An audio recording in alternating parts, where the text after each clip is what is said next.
Bismillahirrahmanirrahim. Assalamualaikum warahmatullahi wabarakatuh. Dalam kesempatan kali ini, kami akan menjelaskan mengenai hasil dari tugas besar atau makalah yang telah kami buat, yang berjudul Penerapan Material Bangunan pada Desain Bangunan Sederhana Rumah Tinggal Melrose Residence. Pada mata kuliah Teknologi Bahan, ARA 205, semester pendek 2021-2022, yang beranggotakan 4 orang, terdiri dari Windy Aulia Fitri, NRP 21-2021-019, Anissa Fitriani, NRP 21-2021-041, Rika Finesti Wahyu Suprihatin, NRP 21-2021-042, Nislina Putri Rianto, NRP 21-2021-161. Dibimbing oleh Bapak Insinyur Bambang Subekti, MT. Berikut adalah materi-materi yang akan kami jelaskan, dimulai dari pendahuluan, kemudian metode pembahasan, kemudian studi referensi, lalu objek studi bangunan sederhana, kemudian pembahasan, lalu kesimpulan, dan terakhir daftar pustaka. Pertama-tama kami akan menjelaskan mengenai pendahuluan atau latar belakang pemilihan bangunan dan material. Perkembangan arsitektur sangat berkaitan erat dengan adanya kemajuan teknologi konstruksi. Seiring dengan kemajuan zaman, ada banyak penemuan inovasi baru yang bisa memecahkan beberapa permasalahan sekaligus menghemat energi. Untuk mendukung perkembangan teknologi konstruksi yang semakin canggih tersebut, diperlukanlah bahan bangunan yang bermutu dan berkualitas tinggi. Oleh karena itu, perlu diketahui terlebih dahulu bagaimana jenis dan sifat bahan bangunan. Selanjutnya ada latar belakang pemilihan bangunan dan material, yaitu rumah tinggal 2 lantai bergaya kontemporer, berlokasi di Melrose Residence, Jalan Parakan Saat, Antapani Tengah, Kecamatan Antapani, Kota Bandung. Desain bangunan ini minim ornamen tetapi menggunakan perpaduan beberapa material untuk bagian finishing, sehingga fasad bangunan terlihat menarik. Material yang dipakai juga sangat bervariasi sehingga bisa menambah pengetahuan mengenai bahan-bahan bangunan. Beberapa unit rumah masih menjalani proses pembangunan sehingga material-material yang dipakai untuk bagian struktur masih bisa terlihat. Berikut adalah gambar dari perumahan Melrose Residence. Selanjutnya, kami akan menjelaskan mengenai metode pembahasan. Jenis metode yang digunakan adalah metode pengamatan atau observasi langsung pada objek yang dilakukan untuk memahami bagaimana penerapan material bangunan untuk bagian struktural maupun struktural pada bangunan rumah tinggal 2 lantai sederhana di Melrose Residence, Bandung. Metode pengumpulan data ini ada 2 tahap, yaitu ada observasi dan juga wawancara. Kalau observasi ini dilakukan dengan teknik pengumpulan data melalui suatu pengamatan terhadap objek secara langsung di lapangan. Sedangkan wawancara adalah teknik pengumpulan data melalui proses tanya jawab lisan untuk mengetahui situasi tertentu dari sudut pandang lain. Metode ini dilakukan untuk mengetahui lebih lanjut dari pihak yang memegang pekerjaan pembangunan mengenai cara pengerjaan dan alasan penggunaan material yang dipakai. Selanjutnya, kami akan menjelaskan mengenai objek studi bangunan sederhana. Rumah dapat diartikan sebagai tempat tinggal yang memiliki berbagai fungsi untuk tempat hidup manusia yang layak. Sebuah rumah harus bisa menjadi tempat untuk berteduh atau berlindung dari panas, hujan, dan hawa dingin, tempat untuk beristirahat, serta tempat berkumpul anggota keluarga.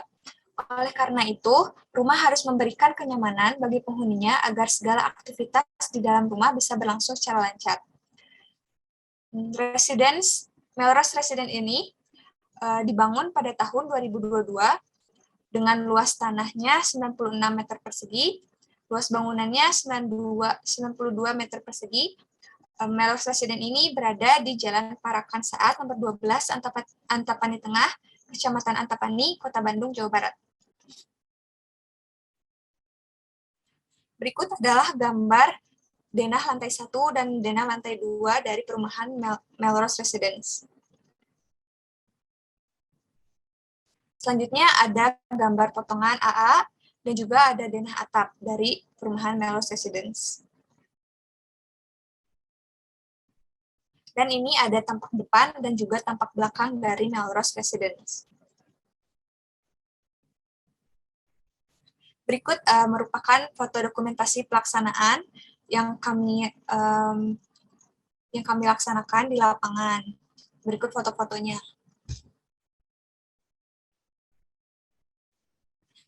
Selanjutnya kami akan membahas mengenai pembahasan analisis, studi, referensi, dan objek. Dimulai dari analisis struktur. Analisis struktur ini dimulai dari pondasi.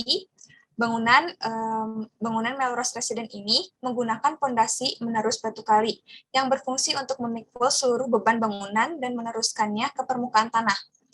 Pondasi ini memiliki material-material penyusun pada rumah tinggal 2 lantai, yaitu yang pertama ada pasir uruk. Pasir uruk adalah limbah pasir yang pembentukannya didapat dari hasil penyaringan pasir sedot, pasir cuci, dan pasir ayakan.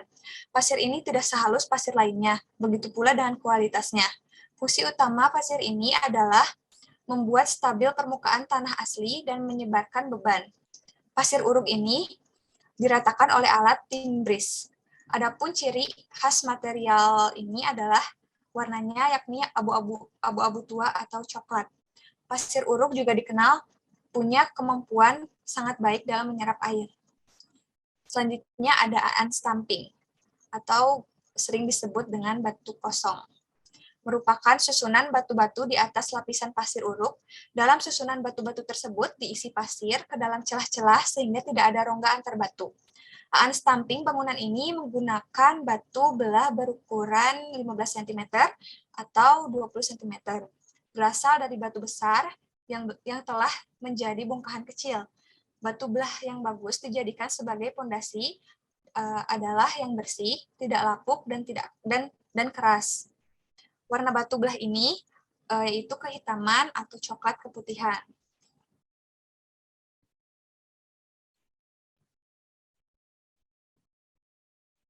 Selanjutnya ada batu kali. Batu kali andesit berukuran 30-40 cm biasanya didapatkan dari gunung atau sungai. Batu kali ini digunakan untuk pembuatan pondasi bangunan karena bahannya yang keras. Tekstur permukaannya pun cukup kasar karena hasil pemecahan sehingga mortar menempel dengan kuat. Selanjutnya ada adukan trasram untuk pondasi batu kali. Trasram adalah plesteran anti air yang memiliki daya rekat yang tinggi. Trasram digunakan agar air dari bawah tanah tidak merembes ke atas. Plesteran ini terbuat dari semen dan pasir bangka dengan perbandingan 1:2. Selanjutnya ada angkur baja. Pondasi harus mempunyai hubungan yang kuat dengan slope.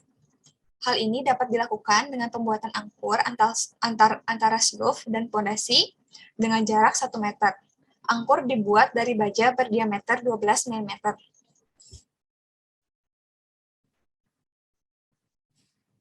Selanjutnya ada kolom struktur, slope, dan balok. Slope adalah balok beton yang dipasang tepat di atas pondasi batu kali. Beton slope berfungsi mengikat dan memperkuat pondasi serta dinding bagian bawah, sehingga apabila terjadi pergerakan tanah yang mengakibatkan pecahnya pondasi, dinding akan terlindungi oleh beton slope. Kemudian ring balok adalah balok beton yang dipasang di atas pasangan dinding. Balok beton berfungsi untuk mengikat dinding bagian atas, membagi rata beban yang dipikulnya ke setiap ujung beton kolom. Beton kolom adalah balok beton yang dipasang berdiri tegak pada setiap pojokan dan pertemuan dinding.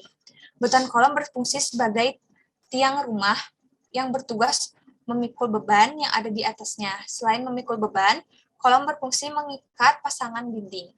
Konstruksi beton kolom harus dibuat dengan benar dengan tulangan yang sesuai.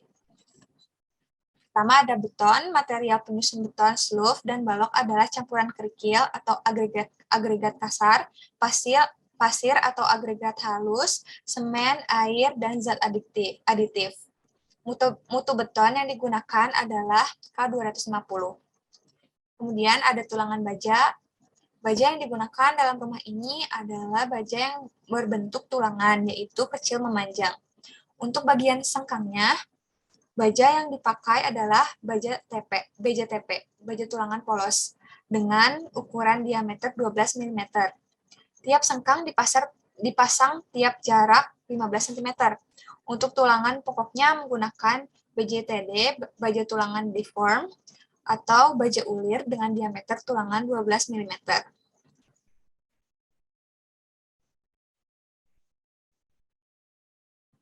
Kemudian ada tangga. Tangga pada rumah ini menggunakan konstruksi beton. Konstruksinya kuat dan awet, tidak cepat rusak, dapat berumur panjang, dan tahan api. Ukuran optret adalah 20 cm dan antretnya 30 cm, dengan lebar tangga 92 cm. Tulangan bajanya menggunakan tulangan baja berdiameter 8 dan 10 mm. Sedangkan betonnya dicor beton dengan ketebalan 20 cm.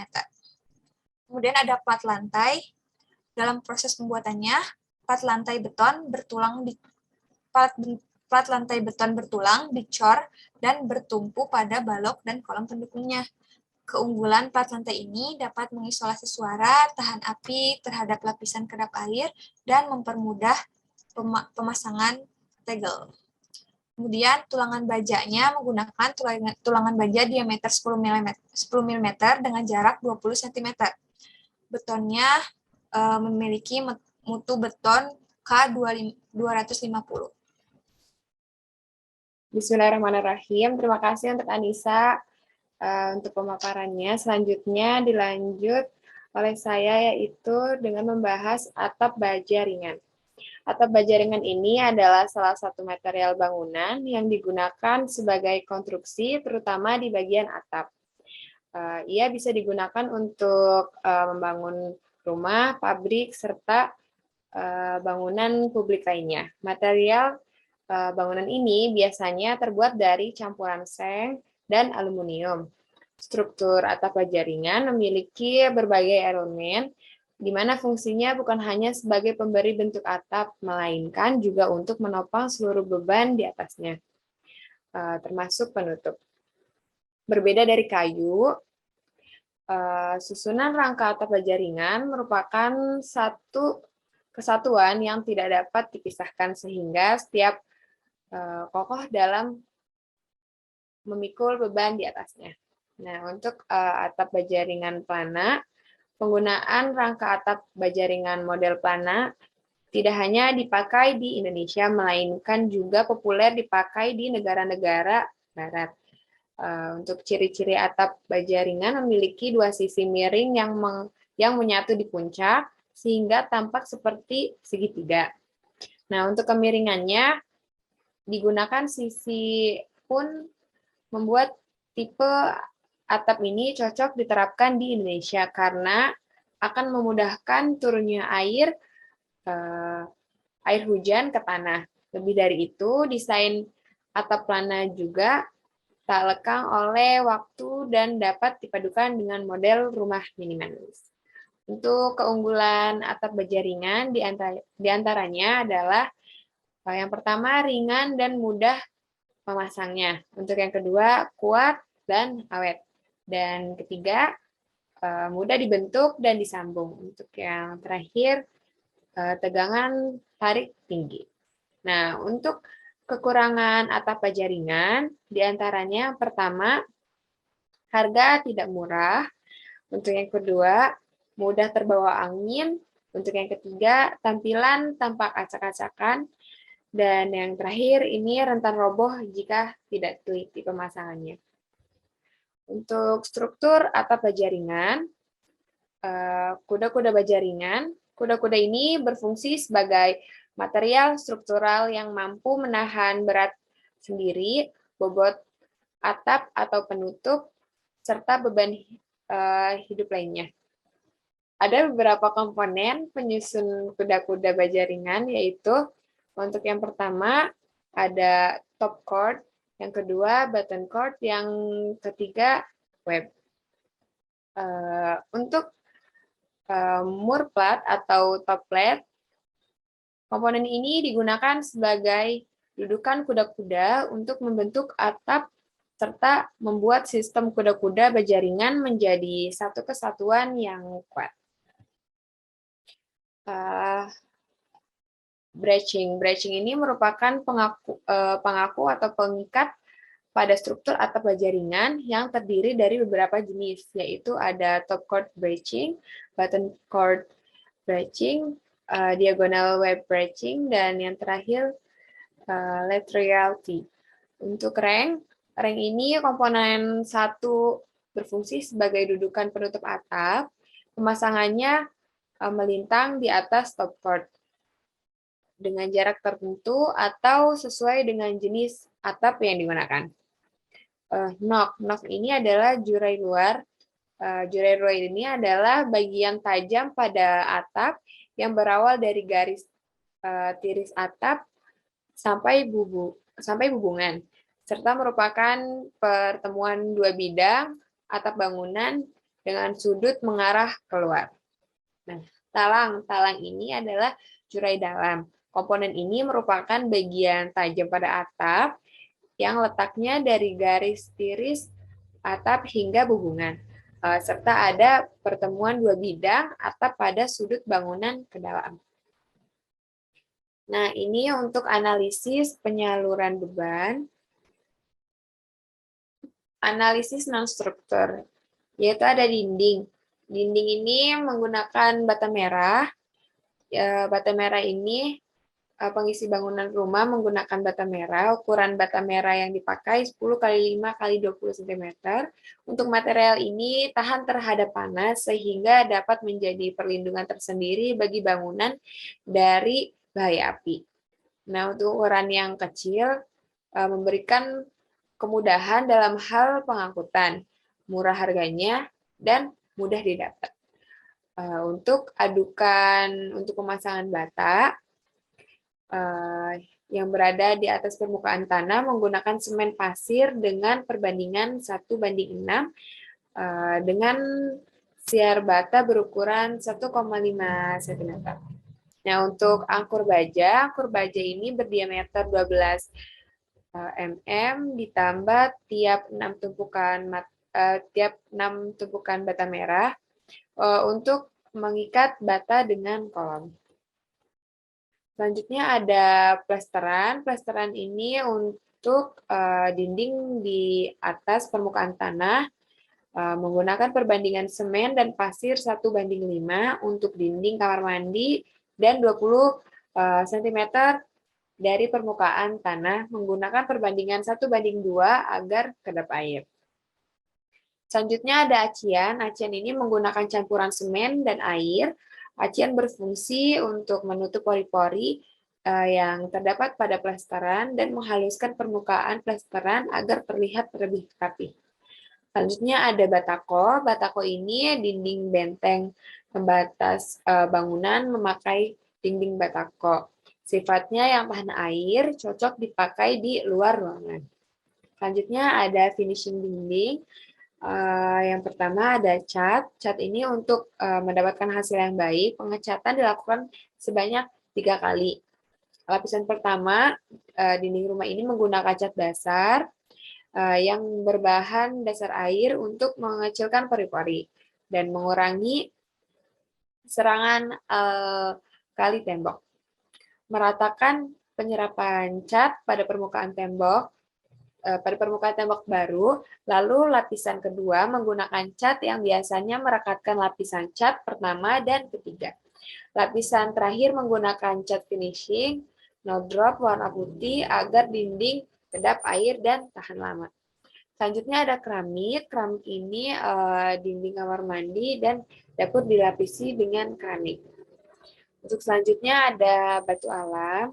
Batu alam ini digunakan di bagian eksterior rumah menggunakan batu alam andesit sehingga fasadnya menarik.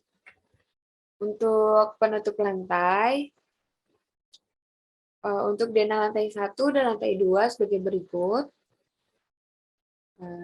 Untuk yang pertama ada granit tile. Berukuran 60 x 60, terbuat dari campuran tanah liat, kaolin, dan silika yang dibakar pada suhu 1200 Celcius sehingga menyatu homogen erat, kuat, dan menghasilkan pori-pori yang sangat kecil. Bila dipotong, hasil potongannya dari atas ke bawah menyatu, seolah berasal dari satu material. Untuk dokumentasinya sebagai berikut. Selanjutnya untuk penutup tangga pun menggunakan granit fillet. Selanjutnya lantai keramik yang dipakai untuk kamar mandi menggunakan ubin kamar mandi, ubin keramik kamar mandi. Untuk lantai beton ini digunakan di bagian teras belakang menggunakan rabat beton, yaitu jenis campuran beton dengan kandungan semen kurang dari 10%. Sebelumnya terima kasih untuk Windy Aulia, dan selanjutnya saya akan membawakan materi selanjutnya. Di sini ada paving block. Paving block adalah jalan di depan bangunan menggunakan paving block dapat menyerap air hingga 60%, sehingga bisa mencegah genangan air saat hujan. Lalu ada spesi adukan, pemasangan keramik untuk lantai menggunakan perbandingan yang adukan antara semen dengan pasir 1:6 dengan ketebalan perekat rata-rata 2-4 cm. Gimana cara pindahnya? Bisa.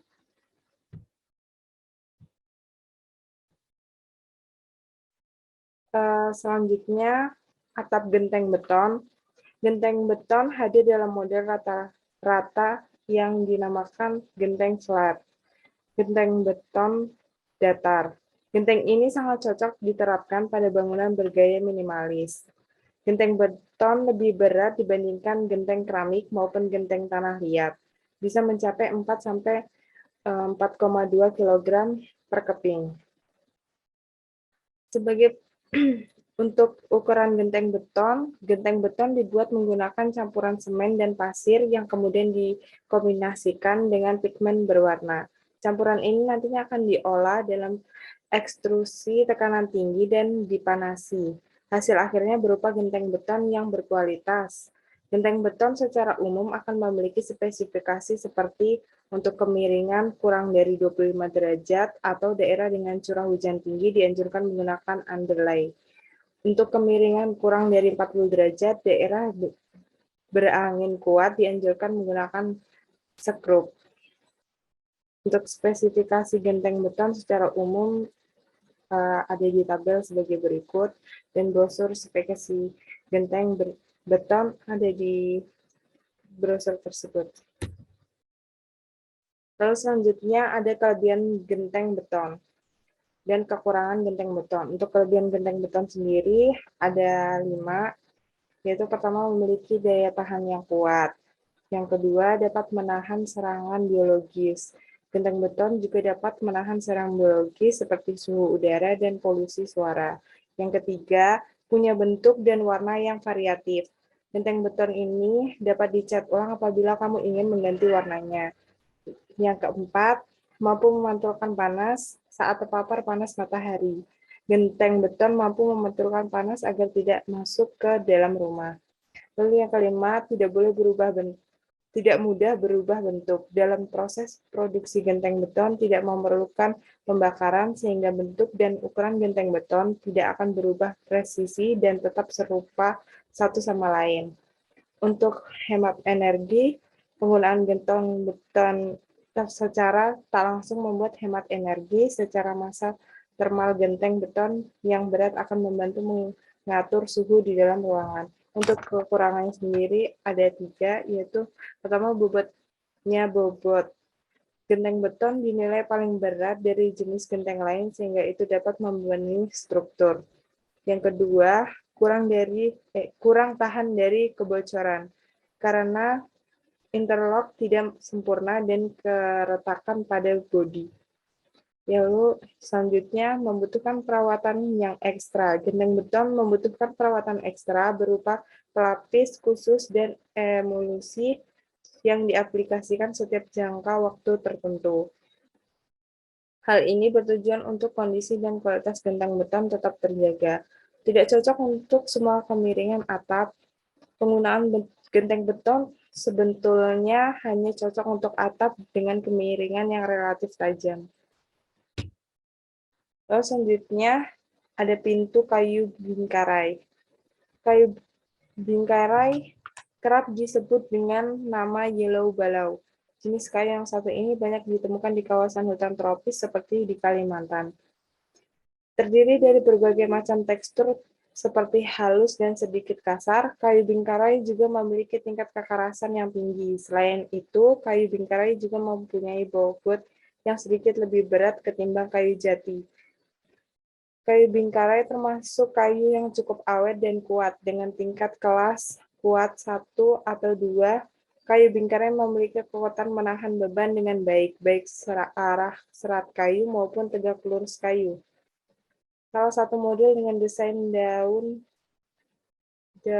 pintu bingkarai yang sangat populer saat ini adalah daun pintu minimalis. Hal ini karena semakin banyak rumah atau perumahan yang dibangun dengan gaya minimalis tertentu akan sangat serasi jika dipadankan dengan beragam kusen kayu.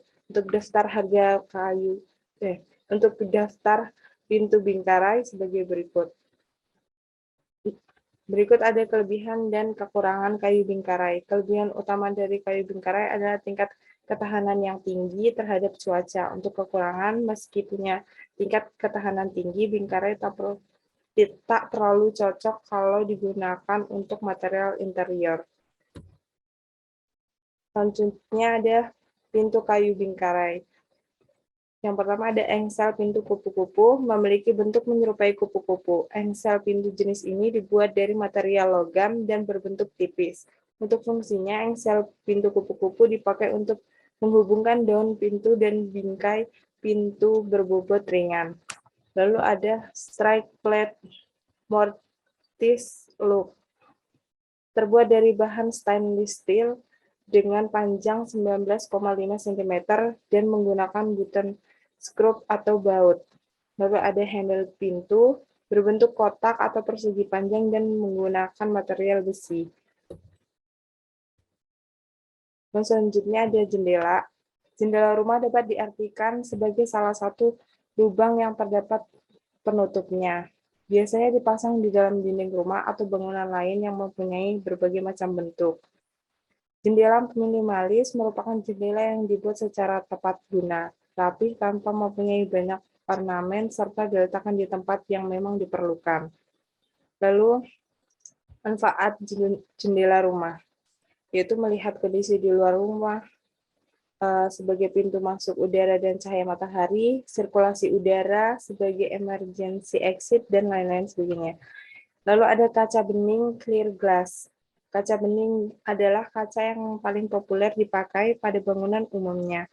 Kaca bening sering disebut juga kaca polos, kaca biasa, atau float glass, dan sering digunakan sebagai jenis kaca untuk jendela.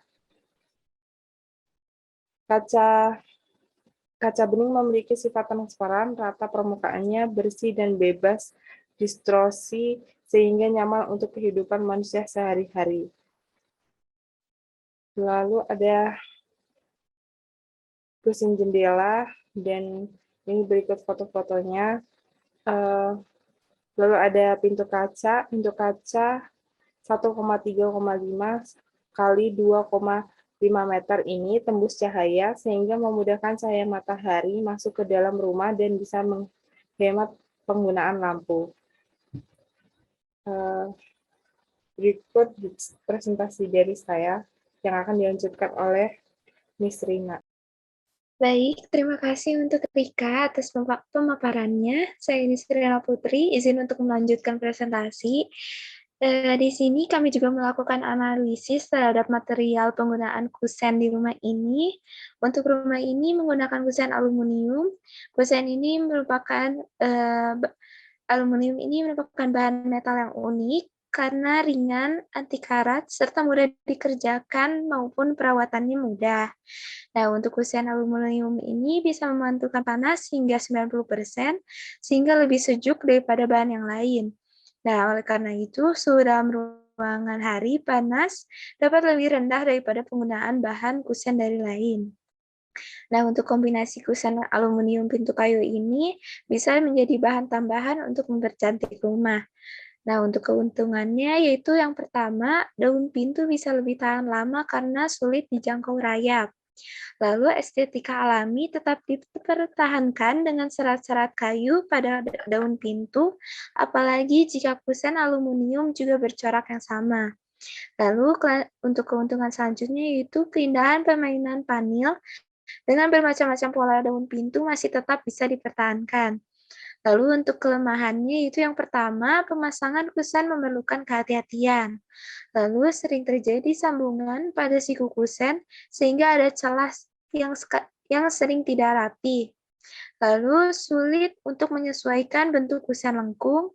Dan untuk kelemahan yang terakhir yaitu bila daun pintu dibuat langsung di lokasi oleh tukang kayu, maka untuk pemasangannya ini harus memerlukan keahlian sendiri sehingga untuk pemasangan kusen aluminium ini tidak terlalu efisien.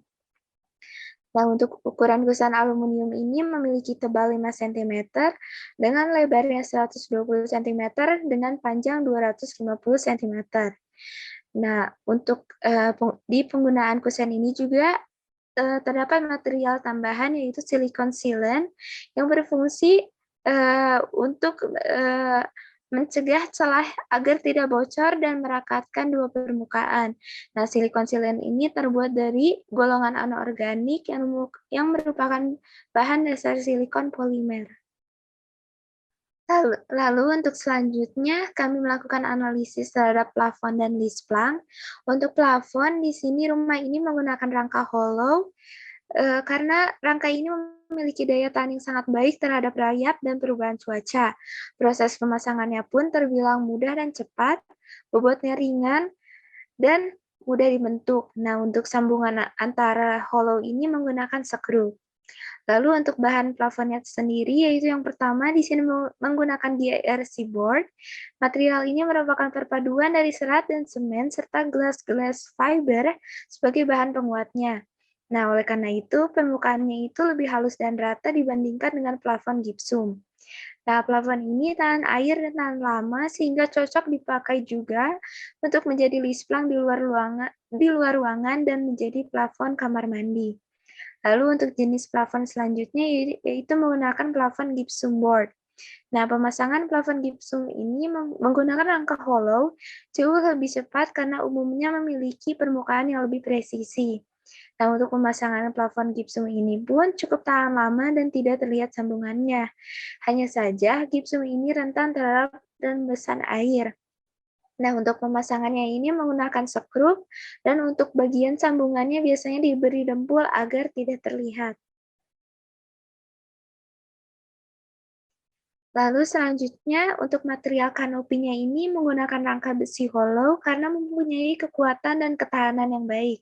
Nah, untuk kekurangannya yaitu rangka kanopi ini mudah berkarat, sehingga rangka besi hollow ini harus dilapis cat secara berkala untuk perawatan jangka panjangnya. Nah, untuk bahan material kanopinya sendiri yaitu menggunakan polikarbonat yang merupakan olahan termoplastik yang memiliki struktur yang ringan dan berkekuatan yang sangat baik. Nah, strukturnya yang elastis ini sehingga mudah dibentuk dan material ini juga bisa meredam panas dari sinar UV. Nah, untuk pemasangan polikarbonat ini juga menggunakan pengencang anti karat dan tahan cuaca. Lalu selanjutnya untuk railing tangga menggunakan besi hollow, galvanis karena bahannya yang kuat dan anti rayap. Lalu besi hollow ini juga dipadukan dengan kayu untuk bagian pegangan tangganya. Nah, perpaduan tekstur kayu ini dengan railing hollow hitam memberi kesan tangga menjadi semakin menarik. Lalu untuk material pendukung proses konstruksi, yang pertama yaitu untuk castingnya mengandalkan papan kayu plywood atau triplek dan kayu kasol. Nah, papan kayu ini digunakan biasanya papan kayu yang tahan akan kelembaban dan memiliki ketebalan 2 cm hingga 3 cm dengan lebar 15 cm hingga 20 cm. Nah, untuk material pendukung proses konstruksi selanjutnya yaitu untuk stegernya menggunakan material bambu karena kelebihan material bambu yaitu strukturnya yang fleksibel sehingga membuat steger bambu tetap bertahan untuk berdiri sekalipun terjadi goncangan.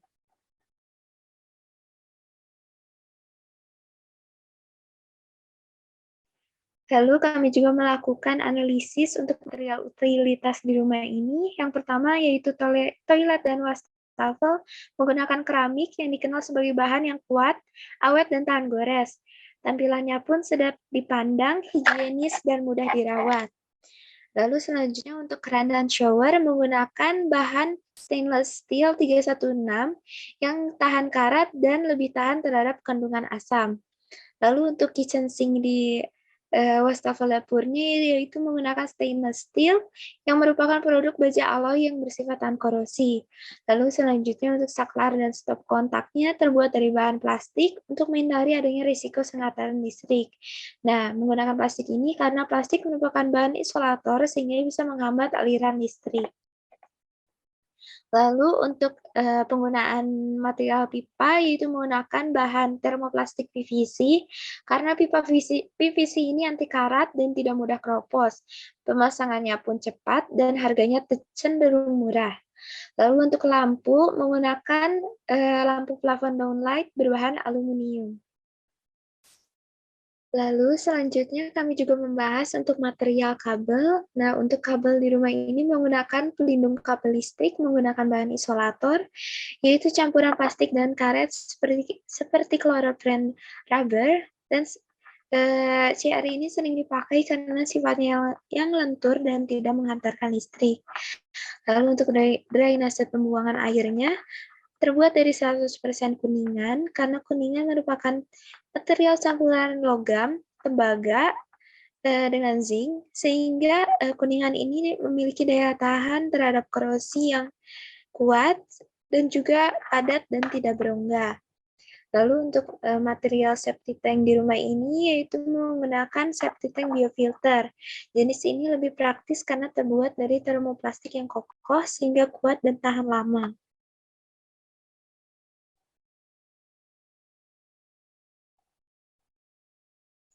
Nah, lalu setelah analisis dan studi referensi yang telah kami lakukan, kami membuat kesimpulan. Dari proses studi literatur, survei, wawancara, dan analisis terhadap objek rumah tinggal 2 lantai yang telah kami lakukan, dapat disimpulkan bahwa setiap jenis material yang dipakai pada bangunan memiliki karakteristik serta kelebihan dan kekurangannya sendiri. Oleh karena itu, diperlukanlah pengetahuan, pemahaman, dan pertimbangan terlebih dahulu mengenai material yang akan dipakai sehingga pengaplikasiannya terhadap bangunan bisa tepat. Nah, untuk material olahan inovasi terbaru yang hemat energi pun dan banyak digunakan dan diaplikasikan pada bangunan rumah tinggal ini. Hal ini menunjukkan adanya perkembangan di dalam bidang teknologi bahan.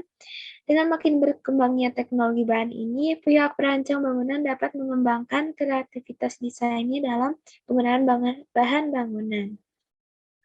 Sekian presentasi dari kelompok kami. Terima kasih banyak. Wassalamualaikum warahmatullahi wabarakatuh.